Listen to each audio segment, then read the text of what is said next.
네, 사주를 해설합니다. 을묘년에 태어나서 기묘 월주, 정묘 일주, 이민시주, 정화 일주가 묘월에 묘일에 인시에 태어난 여명입니다. 여자분 금년에 45살인데 오행으로는 목이 5개나 됩니다. 화가 하나, 토가 하나, 금이 없고 수가 하나. 여기서 수는 남편이고 이제 목이 5개나 되는 거는 이제 학문성이고 모친인데 모친이 지나치게 많은 거죠. 모친이 지나치게 많으면은 엄마 아버지가 결혼 생활이 평탄하지 않을 수가 있어요. 그래서 실제가 이분도 엄마 아빠가 이혼해서 엄마가 2사람이 됐다 이런 사주입니다. 네, 너무나 많습니다. 그래서 목이 또 저렇게 많으면은 이제 건강이 문제가 돼요. 건강이 문제가 돼서 목이 지나치게 많으면 여기서 금이 있어서 컨트롤을 해야 되는데 금이 하나도 없어요. 금이 여기서는 이제 재성이고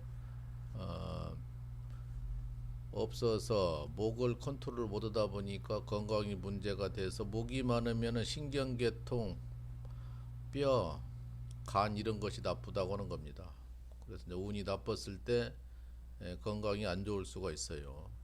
그래도 그동안의 운이 무난하게 넘어오는데 지금 이번에 45살 이제 갑신대운으로 들어왔어요. 이제 갑신대운 살려면은 만만치가 않고 그래서 이분은 이제 목이 5개나 되는 것이 만에서 눈에 띄지만 또 한 가지는 자식이 너무나 약해요.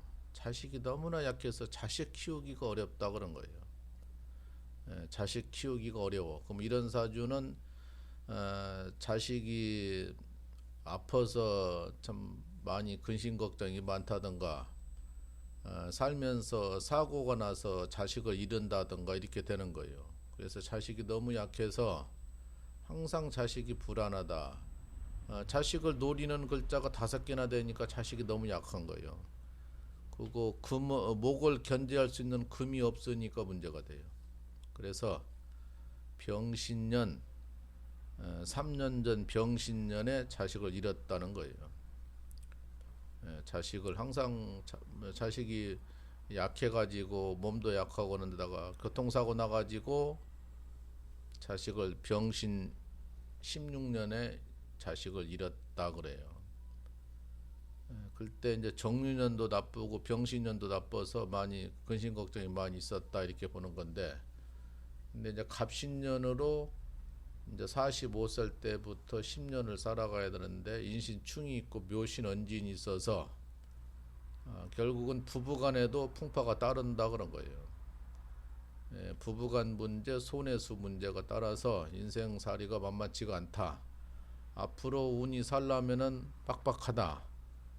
45년부터 한 20년 살려면 굉장히 나쁩니다. 그래서 이 사람이 가장 어려울 때 살아야 되겠다. 자식이 약하니까 자식을 하늘로 보내고 살려면 얼마나 힘들겠습니까? 내 사주에 자식이 너무 약해. 자식을 지키기가 어려운 거예요. 그래서 애로사항이 많이 있다. 지나치게 목이라는 글자가 많이 있어서 문제가 되는 거예요. 그래서 어떤 오행이든 간에 이렇게 한 가지 오행이 한 5가지 썩 되면은 그거는 무조건 나쁜 거예요.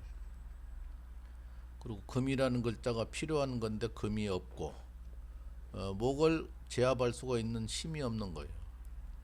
그래서 자식을 극하니까 자식이 성공을 못하고 클 수가 없다 그렇게 되는 건데, 참말로 애로사항이 많은 사주라서 모든 사주는 목화 토 금수가 골고루가 다 있어야 되고, 또 더 나쁜 거는 이렇게 한 가지 오행이 지나치게 많았을 때, 막 5개 6개 될 때, 그건 참 나쁜 겁니다. 좋을 때는 엄청나게 좋아도 반대 글자가 와서 충국파가 들어올 때는 걷잡을 수 없는 거예요. 건강도 나쁠 수가 있고. 그래서 참 애로사항이 있어 보인다. 어쨌든 45세부터 20년 살려면 빡빡하니 살아갈 그런 운을 살아야 됩니다. 자식이 약하다 보니까 자식을 하늘로 보냈다. 이제 부부간에 또 풍파가 따르게 생겨 있어서 부부간도 문제가 된다. 이런 안타까운 사주를 해설했습니다.